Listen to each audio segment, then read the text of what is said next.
ನಮಸ್ಕಾರ, good morning. 30 ನಿಮಿಷ 30 ಸುದ್ದಿಗೆ ಸ್ವಾಗತ. ನಾನು ಪೃಥ್ವಿರಾಜ್ ಹಾರನಹಳ್ಳಿ. 30 ನಿಮಿಷ 30 ಸುದ್ದಿಯಲ್ಲಿ ನಿನ್ನೆ ಆಗಿರುವಂತಹ ಬೆಳವಣಿಗೆಗಳು, ಇವತ್ತು ಆಗಬಹುದಾದಂತಹ ಪ್ರಮುಖ ಬೆಳವಣಿಗೆಗಳ ಸುದ್ದಿಗಳನ್ನು ಒಂದೊಂದಾಗಿ ನಿಮ್ಮ ಮುಂದೆ ಇಡ್ತಾ ಹೋಗ್ತೀನಿ, ನೋಡ್ತಾ ಹೋಗೋಣ. ಪ್ರಧಾನಮಂತ್ರಿ ನರೇಂದ್ರ ಮೋದಿ ಇಂದು ಕರ್ನಾಟಕಕ್ಕೆ ಎಂಟ್ರಿ ಕೊಡ್ತಾ ಇದ್ದಾರೆ. ಬೆಂಗಳೂರು, ತುಮಕೂರು, ತಿಪಟೂರಲ್ಲಿ ಹಲವು ಯೋಜನೆಗಳಿಗೆ ಚಾಲನೆಯನ್ನ ನೀಡಲಿದ್ದಾರೆ. ಬೆಳಗ್ಗೆ 8:30ಕ್ಕೆ ದೆಹಲಿಯಿಂದ ಹೊರಟು 10:30ಕ್ಕೆ ಬೆಂಗಳೂರನ್ನ ತಲುಪಲಿರುವಂತಹ ಮೋದಿ ಮಾದಾವಾರದಲ್ಲಿರುವಂತಹ ಇಂಡಿಯಾ ಎನರ್ಜಿ ವಿಕ್ 2023ಗೆ ಚಾಲನೆಯನ್ನ ನೀಡಲಿದ್ದಾರೆ. ಮಧ್ಯಾಹ್ನ ತುಮಕೂರು ಜಿಲ್ಲೆಗೆ ಭೇಟಿಯನ್ನು ನೀಡಲಿರುವಂತಹ ಮೋದಿ ಗುಬ್ಬಿ ತಾಲೂಕಿನ ನಿಟ್ಟೂರು ಬಳಿಯ ಬಿದಿರೆಹಳ್ಳ ಕಾವಲ್ನಲ್ಲಿರುವಂತಹ ನೂತನ HAL ಘಟಕ ಉದ್ಘಾಟನೆಯನ್ನು ಮಾಡಲಿದ್ದಾರೆ. ಜೊತೆಗೆ ಜಲ್ ಜೀವನ್ ಮಿಷನ್ ಯೋಜನೆಯಡಿ ತಿಪಟೂರಿನ ಬಹುಗ್ರಾಮ ಕುಡಿಯುವ ನೀರಿನ ಯೋಜನೆಗೆ ಶಂಕುಸ್ಥಾಪನೆಯನ್ನು ಮಾಡಲಿದ್ದಾರೆ. ಬಳಿಕ ಜನರನ್ನು ಉದ್ದೇಶಿಸಿ ಮೋದಿ ಮಾತನಾಡಲಿದ್ದಾರೆ. ಮೋದಿ ಕಾರ್ಯಕ್ರಮದಲ್ಲಿ 1 ಲಕ್ಷಕ್ಕೂ ಅಧಿಕ ಜನರು ಸೇರುವಂತ ನಿರೀಕ್ಷೆ ಇದೆ.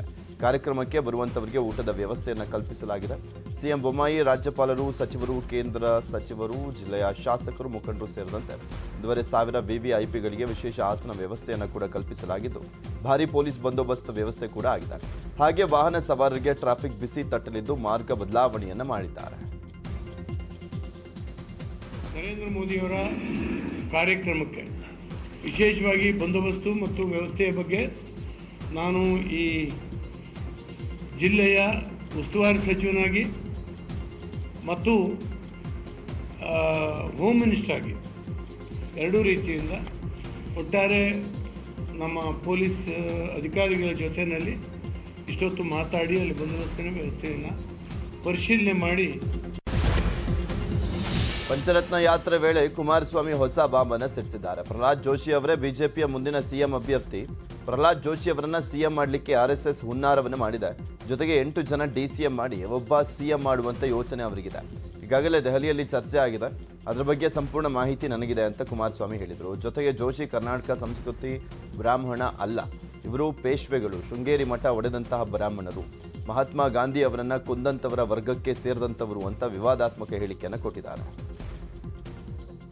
ಜೋಶಿ ಅವರನ್ನ ಮುಂದಿನ ಚುನಾವಣೆ ನಂತರ ಈ ರಾಜ್ಯದ ಮುಖ್ಯಮಂತ್ರಿ ಮಾಡಬೇಕು ಅಂತಕ್ಕಂಥದ್ದು RSSನಲ್ಲಿ ಹುನ್ನಾರ ಪ್ರಾರಂಭ ಆಗಿದೆ. ಅದಕ್ಕೆ ಕಾರಣ ಪ್ರಹ್ಲಾದ್ ಜೋಶಿ ಅವರು ನಮ್ಮ ದಕ್ಷಿಣ ಕರ್ನಾಟಕದ ಬ್ರಾಹ್ಮಣರಿದ್ದಾರಲ್ಲ, ಆ ಸಂಸ್ಕೃತಿಯ ಬ್ರಾಹ್ಮಣರಲ್ಲ ಅವರು. ಆ ಬ್ರಾಹ್ಮಣ ವೃತ್ತಿಯಲ್ಲೂ ಬ್ರಾಹ್ಮಣರ ಸಂಸ್ಕಾರದಲ್ಲೂ 2-3 ಥರ ಇದ್ದಾವೆ. ಇವರು ಯಾವ ಶೃಂಗೇರಿ ಮಠದ ಶೃಂಗೇರಿ ಮಠದ ಒಂದು ಪೇಶಾವರ ಗ್ರೂಪ್ನವರು, ಪೇಶ್ವೆಗಳು ಶೃಂಗೇರಿಯ ಮಠವನ್ನು ಒಡೆದಂತರೇನಿದ್ದಾರೆ, ಅಲ್ಲಿಯ ದೇವರ ವಿಗ್ರಹವನ್ನು, ಆ ಒಂದು ವರ್ಗಕ್ಕೆ ಸೇರಿದಂಥವ್ರು ಇವರು. ಮಹಾತ್ಮ ಗಾಂಧಿ.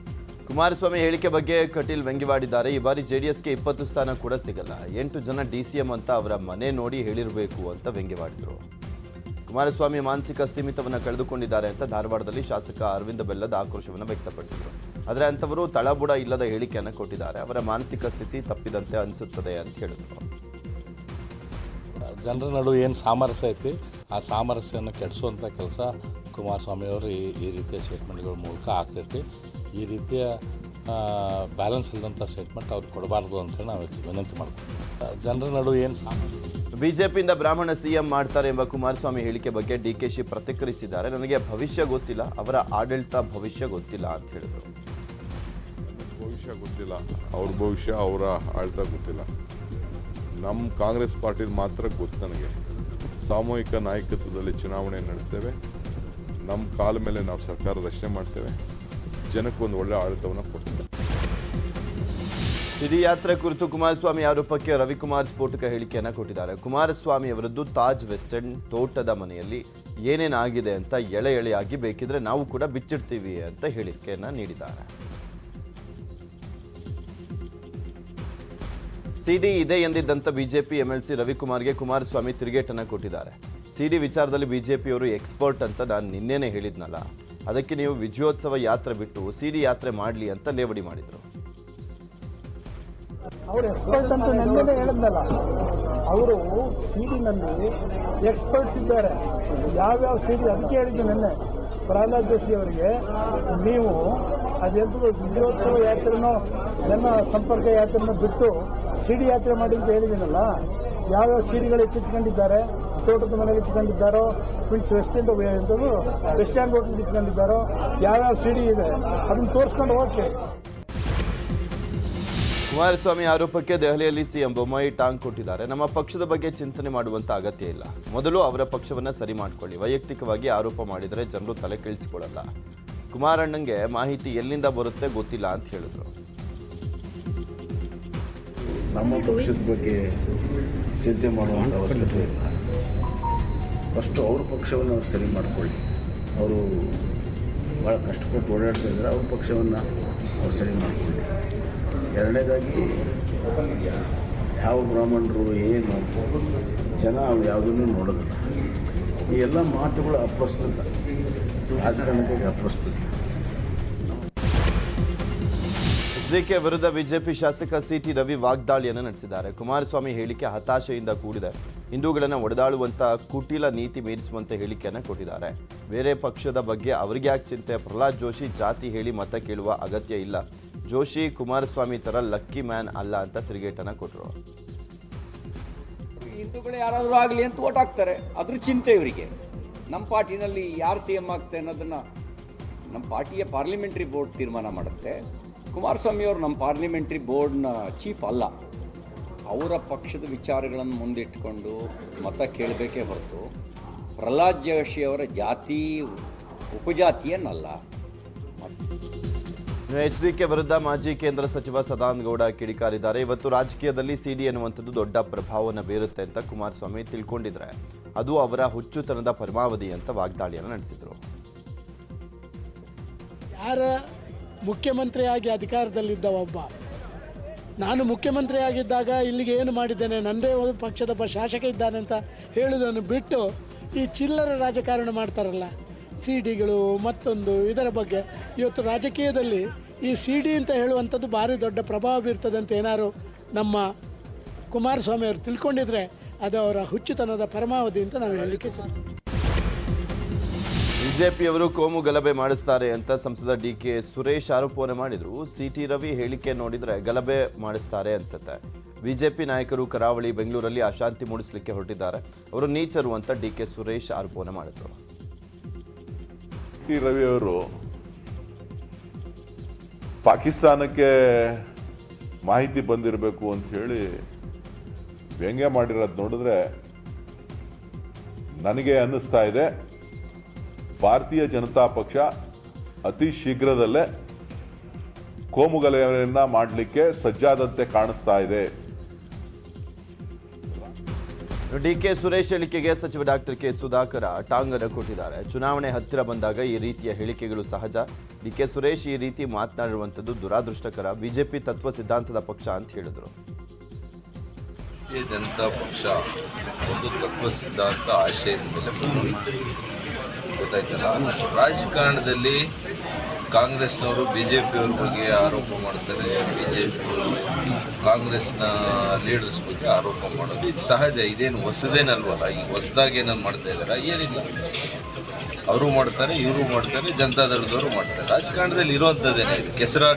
ಕೆಸರೆ ರಚಾಟ ಅನ್ನೋದೇನಿದೆ ಇದು ಸ್ವಾಭಾವಿಕ. ಈ ಚಪ್ಪಾಳೆ ಹೊಡಿತಾರೆ, ಕೆಲವರು ಚಪ್ಪಾಳೆ ಹೊಡಿಯೋದಕ್ಕೆ, ಕೆಲವರು ವಿಸಿಲ್ ಹಾಕ್ತಾರೆ ಅಂತೇಳಿ ಗ್ಯಾಲರಿಗೆ ಮಾತಾಡೋದಿದೆಯಲ್ಲ, ದಟ್ ಈಸ್ ನಾಟ್ ರೈಟ್. ಕಾಂಗ್ರೆಸ್ನಲ್ಲಿ ಯಾವುದೇ ಟಿಕೆಟ್ ಗೊಂದಲ ಇಲ್ಲ. ಈಗಾಗಲೇ ಚುನಾವಣಾ ಸಮಿತಿ ಸಭೆ ಆಗಿದೆ. ಗೆಲ್ಲುವ ಅಭ್ಯರ್ಥಿಗಳಿಗೆ ಟಿಕೆಟ್ ನೀಡಲಾಗುತ್ತೆ. ಆದರೆ ಆಕಾಂಕ್ಷಿಗಳ ಸಂಖ್ಯೆ ಹೆಚ್ಚಾಗಿದೆ ಅಂತ ಮಾಜಿ ಕೆಪಿಸಿಸಿ ಅಧ್ಯಕ್ಷ ದಿನೇಶ್ ಗುಂಡೂರಾವ್ ಹೇಳಿದರು. ಇದೇ ವೇಳೆ ಸಿಟಿ ರವಿ ಹೇಳಿಕೆಗೆ ದಿನೇಶ್ ಗುಂಡೂರಾವ್ ಕಿಡಿಕಾರಿದ್ರು. ಸ್ವತಃ ಬಲದ ಮೇಲೆ ಅಧಿಕಾರಕ್ಕೆ ಬರೋದು ಕಾಂಗ್ರೆಸ್ ಮಾತ್ರ. ಬಿಜೆಪಿ ತರಹ ಆಪರೇಷನ್ ಮಾಡಿ ಅಧಿಕಾರಕ್ಕೆ ನಾವು ಬರೋದಿಲ್ಲ ಅಂತ ತಿರುಗೇಟನ್ನು ಕೊಟ್ಟರು. ಚುನಾವಣೆ ನಮ್ಮ ಸಮಿತಿ ಮೀಟಿಂಗ್ ಮಾಡಿ ನ್ಯಾಯಯುತವಾಗೆಲ್ಲ ಮಾಡಬೇಕು ಮತ್ತು ಗೆಲ್ಲುವಂಥ ಅವಕಾಶ ಯಾರಿಗೆ ಅಭ್ಯರ್ಥಿಗಳಿದೆ ಅವರಿಗೆ ನಾವು ಯಾವುದೇ ಕಾರಣಕ್ಕೂ ಕೂಡ ಅದು ಅವ್ರಿಗೆ ಟಿಕೆಟ್ಗಳು ತಪ್ಪಬಾರ್ದು. ಮತ್ತು ಎಲ್ಲ ವರ್ಗಗಳಿಗೆ ಮತ್ತು ಮಹಿಳೆಯರಿಗೆ, ಯುವಕರಿಗೆ ಎಲ್ರಿಗೂ ಕೂಡ ಆದಷ್ಟು ಮಟ್ಟಿಗೆ ನಾವು ನ್ಯಾಯ ಕೊಡಿಸುವಂಥ ಕೆಲಸ ಆಗಬೇಕು. ಎಲ್ಲರೂ ಒಗ್ಗೂಡಿಸ್ಕೊಂಡು ಮಾಡಬೇಕು ಅಂತ ಕೂಡ ಹೇಳಿದ್ದಾರೆ. ಯಾಕಂದರೆ ಕೆಲವು ಕಡೆ ಕಾಂಪಿಟೇಷನ್ ಭಾಳ ಇದೆ. ಅಲ್ಲಿ ನಾವು ಯಾರೋ ಒಬ್ಬರಿಗೆ ಟಿಕೆಟ್ ಕೊಡೋಕ್ಕಾಗ್ತದೆ, ಇನ್ನು ಇಬ್ಬರು ಮೂರು ಜನ ಇರ್ತಾರೆ ಆಕಾಂಕ್ಷಿಗಳು, ಅವರಿಗೆ ಯಾವ ರೀತಿಯಾಗಿ. ಶಿವಮೊಗ್ಗದಲ್ಲಿ ಪೇಜ್ ಪ್ರಮುಖ ಸಮಾವೇಶ ನಡೀತು. ಈ ವೇಳೆ ಮಾತನಾಡಿದಂಥ ಮಾಜಿ ಸಚಿವ ಕೆಎಸ್ ಈಶ್ವರಪ್ಪ, ರಾಜ್ಯದ ಮೊದಲ ಪೇಜ್ ಪ್ರಮುಖ ಸಭೆ ನಡೀತಾ ಇದೆ. ಸಂಘಟನೆ ಇರುವಂಥ ಪಕ್ಷ ಅಂದರೆ ಬಿಜೆಪಿ. ಕಾಂಗ್ರೆಸ್ ಕಾರ್ಯಕ್ರಮದಲ್ಲಿ ಜನ ಸೇರಿಸ್ತಾರೆ, ಆದರೆ ಜನರು ಬಿಜೆಪಿಗೆ ಮಾತ್ರ ಮತ ಹಾಕ್ತಾರೆ. ಇಂದಿನ ಚುನಾವಣೆಗಳಲ್ಲಿ ಇದು ಸಾಬೀತಾಗಿದೆ ಅಂತ ಹೇಳಿದ್ರು. ಒಂದು ಮಾತು ಮಾತ್ರ ನಾನು ಹೇಳಕ್ಕೆ ಇಷ್ಟಪಡ್ತೇನೆ. ಇವತ್ತು ಕರ್ನಾಟಕ ರಾಜ್ಯದಲ್ಲಿ ಸಂಘಟನೆ ಇರೋಂಥ ಪಾರ್ಟಿ ಬಿಜೆಪಿ ಮಾತ್ರ. ಹೇಳ್ಕೊತಿದ್ದಾರೆ ಕಾಂಗ್ರೆಸ್ನವರು, ಹೇಳ್ಕೊತಿದ್ದಾರೆ JDSನವರು.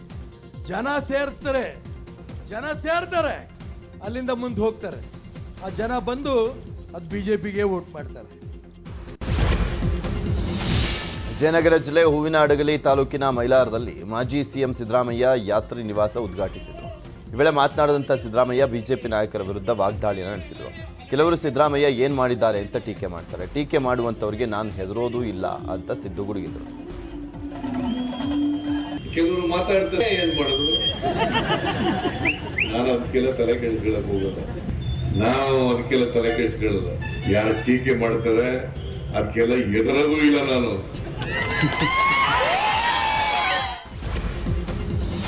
ಬೆಳಗಾವಿ ಗ್ರಾಮಾಂತರ ಶಾಸಕಿ ಲಕ್ಷ್ಮೀ ಹೆಬ್ಬಾಳ್ಕರ್ ವಿಷಕನ್ಯೆ ಎಂದು ಗೋಕಾಕ್ನ ಬಿಜೆಪಿ ಶಾಸಕ ರಮೇಶ್ ಜಾರಕಿಹೊಳಿ ಆರೋಪವನ್ನು ಮಾಡಿದರು. ರಮೇಶ್ ಜಾರಕಿಹೊಳಿ ಆರೋಪಕ್ಕೆ ಹೆಬ್ಬಾಳ್ಕರ್ ಎಮೋಷನಲ್ ಉತ್ತರವನ್ನು ಕೊಟ್ಟಿದ್ದಾರೆ. ಹೆಣ್ಮಕ್ಳು ಹಂತ ಹಂತದಲ್ಲೂ ಕೂಡ ಅಗ್ನಿ ಪರೀಕ್ಷೆಯನ್ನು ಎದುರಿಸಬೇಕು. ಸೀತಾಮಾತೆ ಕೂಡ ಅಗ್ನಿ ಪರೀಕ್ಷೆಯಿಂದ ತಪ್ಪಿಸಿಕೊಳ್ಳಲಾಗಲಿಲ್ಲ. ಇನ್ನು ಲಕ್ಷ್ಮೀ ಹೆಬ್ಬಾಳ್ಕರ್ ಯಾವ ಲೆಕ್ಕ ಅಂತ ಹೇಳಿದ್ರು. ಅಖಿಲ ಭಾರತ ಕಾಂಗ್ರೆಸ್ ಪಾರ್ಟಿ 85ನೇ ಮಹಾ ಅಧಿವೇಶನ ಛತ್ತೀಸ್ಗಢದ ರಾಯ್ಪುರದಲ್ಲಿ ಫೆಬ್ರವರಿ 24ರಂದು ಆರಂಭವಾಗುತ್ತೆ. 3 ದಿನಗಳ ಕಾಲ ನಡೆಯಲಿರುವಂಥ ಎಐಸಿಸಿ ಮಹಾ ಅಧಿವೇಶನದಲ್ಲಿ ವಿವಿಧ ರಾಜ್ಯ ಘಟಕಗಳ ಪದಾಧಿಕಾರಿಗಳು, ಪಕ್ಷದ ಮುಖಂಡರು ಭಾಗವಹಿಸುತ್ತಾರೆ. ಎಐಸಿಸಿ ಅಧ್ಯಕ್ಷರಾಗಿರುವಂಥ ಮಲ್ಲಿಕಾರ್ಜುನ್ ಖರ್ಗೆ ಈ ಮಹಾ ಅಧಿವೇಶನಕ್ಕೆ ಅಧಿಕೃತವಾಗಿ ಅನುಮೋದನೆಯನ್ನ ನೀಡಲಿದ್ದಾರೆ. ಈ ಮಹಾ ಅಧಿವೇಶನವು ರಾಷ್ಟ್ರ ರಾಜಕಾರಣದ ದಿಕ್ಕನ್ನು ಬದಲಿಸಿದೆ ಅಂತ ಎಐಸಿಸಿ ಪ್ರಧಾನ ಕಾರ್ಯದರ್ಶಿ ಕೆಸಿ ವೇಣುಗೋಪಾಲ್ ಹೇಳಿದ್ದಾರೆ. ಬೆಳಗಾವಿ ಮೇಯರ್, ಉಪಮೇಯರ್ ಸ್ಥಾನಕ್ಕೆ ಚುನಾವಣೆ ನಡೆಯುತ್ತೆ. ನಿನ್ನೆ ಬಿಜೆಪಿ ರಾಜ್ಯ ಉಪಾಧ್ಯಕ್ಷ ನಿರ್ಮಲ್ ಕುಮಾರ್ ಸುರಾನ ನೇತೃತ್ವದಲ್ಲಿ ಪಾಲಿಕೆ ಸದಸ್ಯರ ಜೊತೆಗೆ ನಗರದ ಖಾಸಗಿ ಹೋಟೆಲ್ನಲ್ಲಿ ಸಭೆಯನ್ನು ಮಾಡಲಾಯಿತು. ಸಭೆಯಲ್ಲಿ 35 ಬಿಜೆಪಿ ಪಾಲಿಕೆ ಸದಸ್ಯರ ಜೊತೆಗೆ ಸಭೆಯನ್ನು ನಡೆಸಿ ಅಭಿಪ್ರಾಯವನ್ನು ಸಂಗ್ರಹಿಸಿದರು. ಯಾರಿಗೆ ಮೇಯರ್, ಉಪಮೇಯರ್ ಮಾಡಬೇಕು ಅನ್ನೋದ್ರ ಬಗ್ಗೆ ಚರ್ಚಿಸಿದ್ರು. ಮೇಯರ್ ಸಾಮಾನ್ಯ ಮಹಿಳೆ, ಉಪಮೇಯರ್ ಹಿಂದುಳಿದ ವರ್ಗ ಮೀಸಲಾಗಿದೆ. ಮಾರಕಾಸ್ತ್ರಗಳನ್ನು ಹಿಡಿದ ಜನನಿಬಿಡ ಪ್ರದೇಶಕ್ಕೆ ಬಂದಂಥ ಪುಂಡನೊಬ್ಬ ಜನರ ಮೇಲೆ ಹಲ್ಲೆಗೆ ಯತ್ನಿಸಿದಂಥ ಘಟನೆ ಕಲಬುರಗಿಯಲ್ಲಿ ನಡೆದಿದೆ. ಈ ಬಗ್ಗೆ ಮಾಹಿತಿ ತಿಳಿದಂಥ ಚೌಕ ಠಾಣೆ ಪೊಲೀಸರು ಸ್ಥಳಕ್ಕೆ ಬಂದಿದ್ದಾರೆ. PSI ವಹೀದ್ ಕೊತ್ವಾಲ್ ಆರೋಪಿ ಬಳಿ ಶರಣಾಗುವಂತೆ ಹೇಳಿದ್ದಾರೆ. ಈ ವೇಳೆ ಆರೋಪಿ ಪೊಲೀಸರ ಮೇಲೆ ಹಲ್ಲೆ ಮಾಡಲಿಕ್ಕೆ ಯತ್ನಿಸಿದಾಗ ಕಾಲಿಗೆ 3 ಬಾರಿ ಗುಂಡನ್ನು ಹಾರಿಸಿ ಅಬ್ದುಲ್ ಜಾಫರ್ನನ್ನು ಬಂಧಿಸಲಾಗಿದೆ. ಗುಂಡೇಟು ತಿಂದಂಥ ಆರೋಪಿಯನ್ನು ಪೊಲೀಸರು ಜಿಮ್ಸ್ ಆಸ್ಪತ್ರೆಗೆ ಸೇರಿಸಿದ್ದಾರೆ.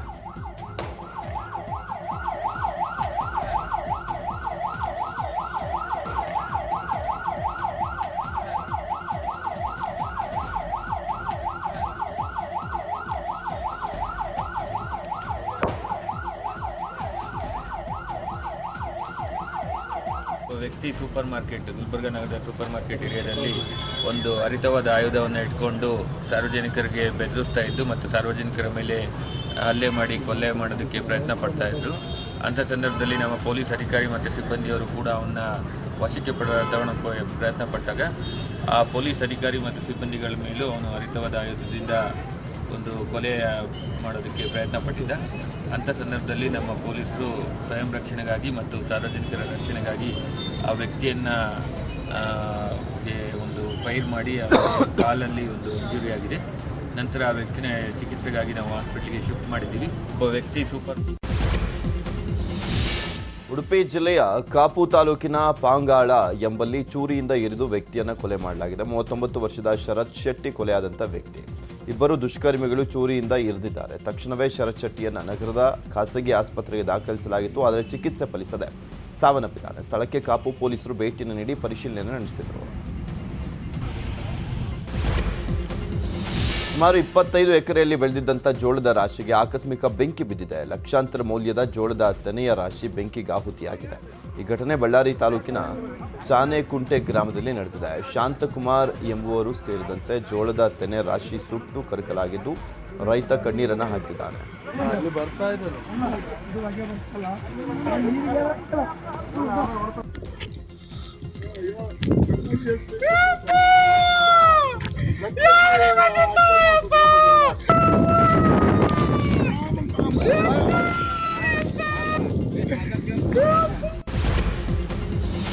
ಗೋವಾದಲ್ಲಿ ಮತ್ತೆ ಕನ್ನಡಿಗರ ಮೇಲೆ ದೌರ್ಜನ್ಯವೆಸಗಲಾಗಿದೆ. ವಾಸ್ಕೋ ಬೈನಾ ಬೀಚ್ ಬಳಿ ಇರುವಂಥ ಕನ್ನಡಿಗರ ಮನೆ ಧ್ವಂಸಗೊಳಿಸಿ ಜಾಗ ಖಾಲಿ ಮಾಡುವಂತೆ ಗೋವಾ ಸರ್ಕಾರದಿಂದ ಒತ್ತಡವನ್ನು ಹೇರಲಾಗ್ತಾ ಇದೆ.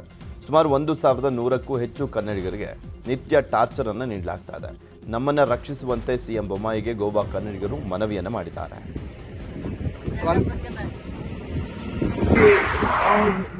ಏನು ನೋಡಿದ್ದೀವಿ, ಅದಕ್ಕಾಗುವಂಥ ಎಲ್ಲ ಯಾವ ರೀತಿ ಅದನ್ನು ಮಾಡಬೇಕು ಯೋಜನೆಯನ್ನು ತಯಾರು ಮಾಡಬೇಕು. ಸಚಿನ್ ಶೆಟ್ಟಿಗಾರ್ ಅಂತ ಅವರು ತನ್ನ ಎಲ್ಲ ಕೆಲಸಗಳನ್ನು ಈ ಒಂದು ಕನ್ನಡಿಗರ ಪರವಾಗಿ ಇದೊಂದು ಥರ ದುಃಖದ ವಿಷಯ ಅಂತಲೇ ಹೇಳಬೇಕು. ಹಾಸ್ಟೆಲ್ನಲ್ಲಿ ನೇಣು ಬಿಗಿದ ಸ್ಥಿತಿಯಲ್ಲಿ ಬಾಲಕನ ಶವ ಪತ್ತೆಯಾಗಿದೆ. ಬೀದರ್ ಜಿಲ್ಲೆಯ ಬಸವ ಕಲ್ಯಾಣ ತಾಲೂಕಿನ ಮುಡಬಿ ಗ್ರಾಮದಲ್ಲಿರುವಂಥ ಇಂದಿರಾ ಗಾಂಧಿ ವಸತಿ ನಿಲಯದಲ್ಲಿ ಘಟನೆ ನಡೆದಿರುವಂಥದ್ದು. ಹಾಸ್ಟೆಲ್ನ ಕಿಟಕಿಗೆ ವೇಲ್ನಲ್ಲಿ ನೇಣು ಬಿಗಿದುಕೊಂಡಂಥ ಸ್ಥಿತಿಯಲ್ಲಿ 10ನೇ ತರಗತಿಯಲ್ಲಿ ವ್ಯಾಸಂಗ ಮಾಡ್ತಾ ಇದ್ದಂಥ ಪವನ್ ಎಂಬಾತನ ಶವ ಪತ್ತೆಯಾಗಿದೆ. ಹಾಸ್ಟೆಲ್ ಎದುರು ಬಾಲಕನ ಸಂಬಂಧಿಕರು ಪ್ರತಿಭಟನೆ ನಡೆಸಿದ್ದಾರೆ.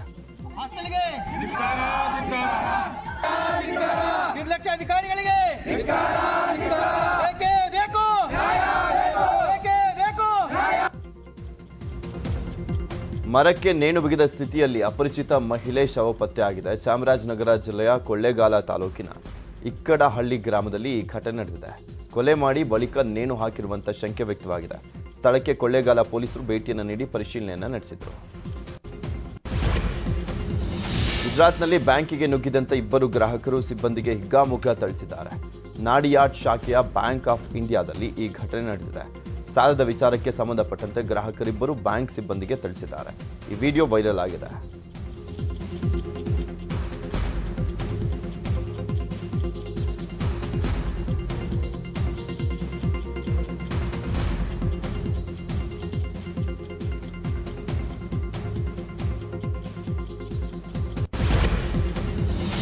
ಉತ್ತರ ಪ್ರದೇಶದ ಗಾಜಿಯಾಬಾದ್ನ ಎಲಿವೇಟೆಡ್ ರಸ್ತೆಯಲ್ಲಿ ಯುವಕರ ಗುಂಪೊಂದು ಐಷಾರಾಮಿ ಕಾರುಗಳಲ್ಲಿ ಬಂದೂಕುಗಳನ್ನು ಹಿಡಿದು ರಸ್ತೆಯಲ್ಲೇ ಮದ್ಯಪಾನವನ್ನು ಮಾಡಿದ್ದಾರೆ. ಈ ವಿಡಿಯೋ ಎಲ್ಲೆಡೆ ವೈರಲ್ ಆಗಿದೆ. ಈ ವಿಡಿಯೋದಲ್ಲಿ ಯುವಕರ ಗುಂಪು ಮದ್ಯಪಾನ ಮಾಡುವಾಗ ಗಾಳಿಯಲ್ಲಿ ಗುಂಡು ಹಾರಿಸಿದ್ದಾರೆ. ಪೊಲೀಸರು ಕಾರಿನ ನಂಬರ್ ಪ್ಲೇಟ್ ಗುರುತಿಸಿ ಪ್ರಕರಣವನ್ನು ದಾಖಲಿಸಿಕೊಂಡಿದ್ದು ತನಿಖೆಯನ್ನು ಮಾಡುತ್ತಿದ್ದಾರೆ.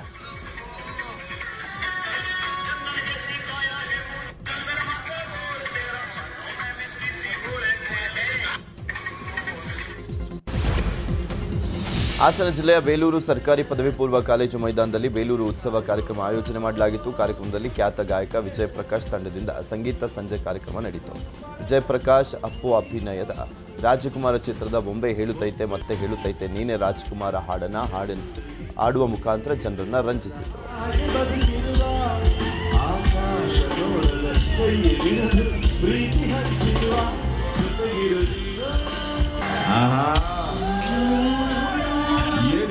ದೀಪ ನೋಡಿ ಬಹಳ ಜನ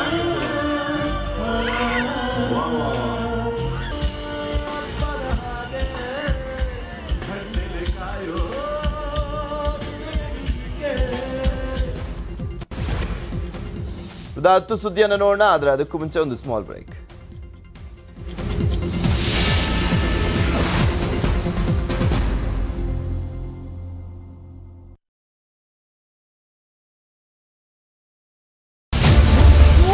ಜೀವ ಕೊಟ್ರಿ ರೋಡ್ಗೆ ಇಲೆಕ್ಷನ್ ಬಂದಾಗ ಅಟ್ಟ ನೆನಪ ಓಟ್ ಹಾಕೋ ಮಟ್ಟ ಅಟ್ಟ ಇದನ್ನೆಲ್ಲ ಓಡಾಡ್ತಾರ. ಮತ್ತ ಅಲ್ಲಿ ಅದೇ ಇಟ್ಟಿದ್ದೆ ಇಡ್ತಾರ ಬಾರ ಎಲ್ಲಿ ನೋಡ್ರೆ ಗುಂಡಿನೇ. ರೈತ ನಾಳಾಗೋದ್ರ ಪರವಾಗಿಲ್ಲ, ನೀವು ರಾಜಕಾರಣ ಬೇಕು. ಅಧ್ವಾನ ಆಗಿದೆ, ಶಾಸಕರಿದ್ರು ಸತ್ತಂಗೆ ಆಗಿದೆ. 224 ಕ್ಷೇತ್ರಗಳ ಮತ ಮಿಡಿತ. ಶಿವಾಜಿನಗರಕ್ಕೆ ಏನು ಬಂದಿಲ್ಲ, ಯಾರು ಏನು ಕೊಟ್ಟಿಲ್ಲ, ಹೋಗಿ ಕೋಟೆ ಹಾಕಲ್ಲ ನಾವು. ರಾಮರಾಜ್ಯ ಬಂದ್ರೂ ರಾಗಿ ಬೀಸೋ ತಪ್ಪಲ್ಲ ಸರ್. ನಿಮ್ಮ ಕ್ಷೇತ್ರ ನಿಮ್ಮ ಮತ. News 18 ground report. Ullas Agarbatti co presents ಜನ ಮನ ಮತ. ವೀಕ್ಷಿಸಿ ಪ್ರತಿದಿನ ಸಂಜೆ 6:30ಕ್ಕೆ. Knowledge partner Freedom App. Co presented by Ullas Agarbatti. ಇನ್ನು ಸಾಧಾರಣ ಅಗರಬತ್ತಿ ಅಲ್ಲ, ಉಲ್ಲಾಸ್ ತನ್ನಿರಿ. Knowledge partner Freedom App. Bharat ಬದಲಾಗುತ್ತದೆ ಫ್ರೀಡಮ್ ಆಪ್ನೊಂದಿಗೆ. ನೀವು ಡೌನ್ಲೋಡ್ ಮಾಡಿ. ದೇಶದ ಪ್ರಜಾಪ್ರಭುತ್ವ ಮತ್ತೆ ಅದಕ್ಕೆ ಸಂಬಂಧಪಟ್ಟಂತ ಪ್ರಿನ್ಸಿಪಲ್ಗಳನ್ನ ನಂಬಿರುವಂತಹ ನಮ್ಮಂತವ್ರು ಯಾರ ಮೇಲೆ ವಿಶ್ವಾಸ ಇಡ್ತೀವಿ? ಚುನಾವಣೆ ಪ್ರಜಾಪ್ರಭುತ್ವದ ಒಂದು ಸಂಭ್ರಮ ಅಂತಾರಪ್ಪ. ಆದ್ರೆ ಈ ಸಂಭ್ರಮದಲ್ಲಿ ಸಂಶಯ ಮೂಡ್ಬಿಟ್ರೆ ರಾಜಕಾರಣದಲ್ಲಿ ಪ್ರಜಾಪ್ರಭುತ್ವ. ನಿಮ್ ಸರ್ಕಾರ ACB ರಚನೆ ಮಾಡಿದಾಗ್ಲೂ ಇದೆ ಅಲ್ವಾ ಪ್ರಶ್ನೆ? ಸಿಎಂ ಕೆಳಗಡೆನೆ ಇಟ್ಕೊಂಡ್ಬಿಟ್ರಿ ನೀವು ACB-ನ. ಇಷ್ಟೊತ್ತಿಗಾಗಲೇ ಸಾಕಷ್ಟು ಸಾಕ್ಷಿ ನಾಶ. ಇವತ್ತು ಮತ್ತೆ ಲೋಕಾಯುಕ್ತ ಶಕ್ತಿ ಬಂತು. ಯಾಕೆ ಇದು ಮಾಡಿದ್ರಿ ನೀವು ಅವತ್ತು? ಇವತ್ತು ಏನು ಭಾರತ್ ಜೋಡೋ ಅಂತೇಳಿ ಪಾದಯಾತ್ರೆ ಮಾಡ್ತಾ ಇದ್ರೆ, ಪಾದಯಾತ್ರೆ ಅಲ್ಲ, ಅವರು ಉರುಳು ಸೇವೆ ಮಾಡಬೇಕು ಇಡೀ ದೇಶ. ಅಭಿವೃದ್ಧಿ plus Hindutva BJP.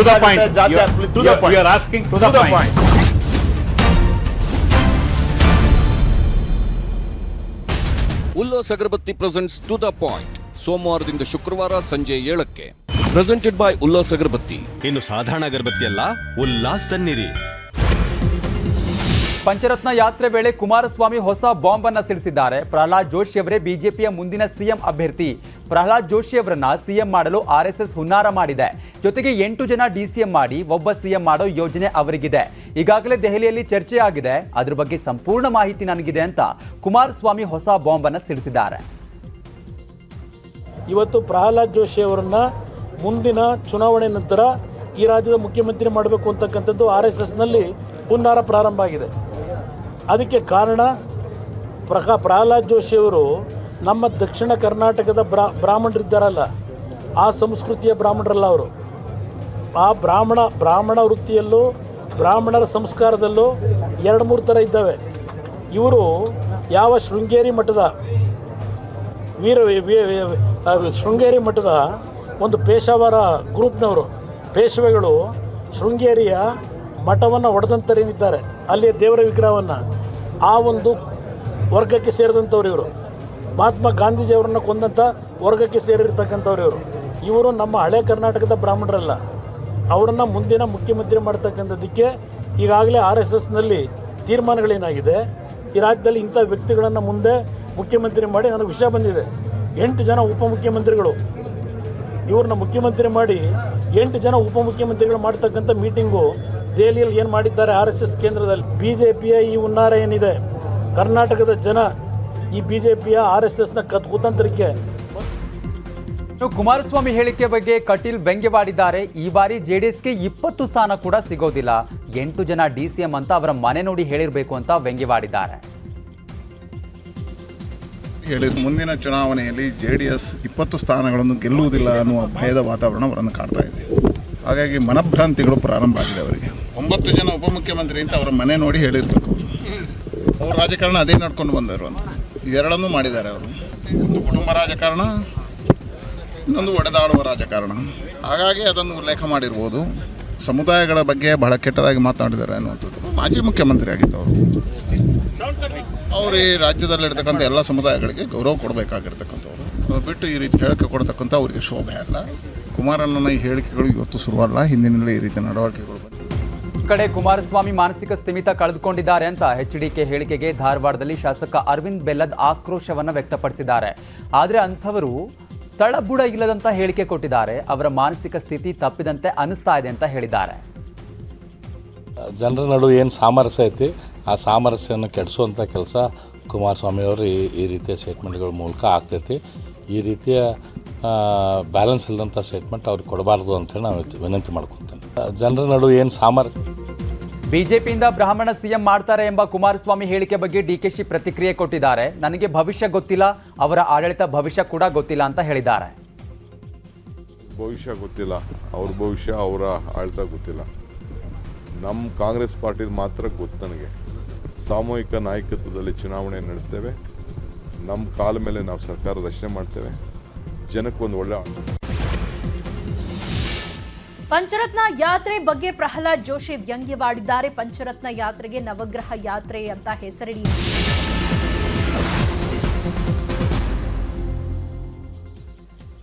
Welcome back. ಉಳಿದ 10 ಸುದ್ದಿಯನ್ನು ಒಂದೊಂದಾಗಿ ನೋಡ್ತಾ ಹೋಗೋಣ. ಮಹಾರಾಷ್ಟ್ರದ ಪುಣೆಯಲ್ಲಿ ಕಳ್ಳನೊಬ್ಬ ವೃದ್ಧೆಯ ಸರವನ್ನ ಕದ್ದು ಪರಾರಿಯಾಗಿದ್ದಾನೆ. ಈ ದೃಶ್ಯ CCTV ಕ್ಯಾಮೆರಾದಲ್ಲಿ ಸೆರೆಯಾಗಿದೆ. ವೃದ್ಧೆ ಲಿಫ್ಟ್ ಬಳಿ ನಿಂತಿದ್ರು. ಈ ವೇಳೆ ಅಲ್ಲಿಗೆ ಬಂದಂತ ಕಳ್ಳ ವೃದ್ಧೆ ಕತ್ತಿನಲ್ಲಿದ್ದಂಥ ಚಿನ್ನದ ಸರವನ್ನ ಎಗರಿಸಿ ಎಸ್ಕೇಪ್ ಆಗಿದ್ದಾನೆ.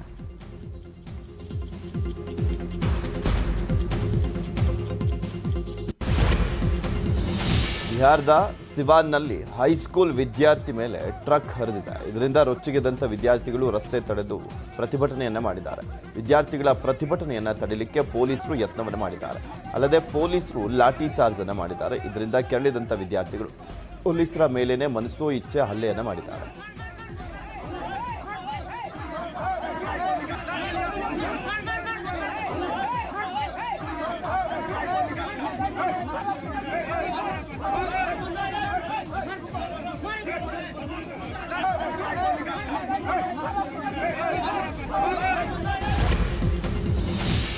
ಚೀನಿ ಬೇಹುಗಾರಿಕಾ ಬಲೂನ್ ಒಂದನ್ನು ಅಮೆರಿಕ ಹೊಡೆದುರುಳಿಸಿದೆ. ಸೌತ್ ಕರೋಲಿನಾದ ಕಡಲ ತೀರದ ಮೇಲೆ ಹಾದು ಹೋಗ್ತಾ ಇದ್ದಂಥ ಬಲೂನ್ ಅನ್ನು ಅಮೆರಿಕದ ಯುದ್ಧ ವಿಮಾನ ನಾಶಗೊಳಿಸಿದೆ.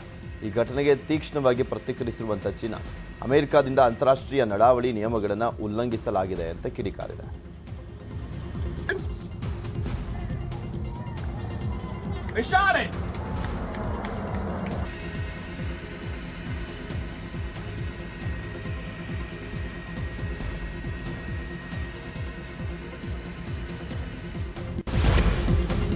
ಪಾಕಿಸ್ತಾನದಲ್ಲಿ ಮತ್ತೊಂದು ಬಾಂಬ್ ಬ್ಲಾಸ್ಟ್ ಸಂಭವಿಸಿದೆ. ಕ್ವೆಟಾದಲ್ಲಿ ಸೇನಾ ಯೋಧರನ್ನ ಗುರಿಯಾಗಿಸಿ ದಾಳಿ ನಡೆದಿದ್ದು 2 ಯೋಧರಿಗೆ ಗಾಯಗಳಾಗಿವೆ.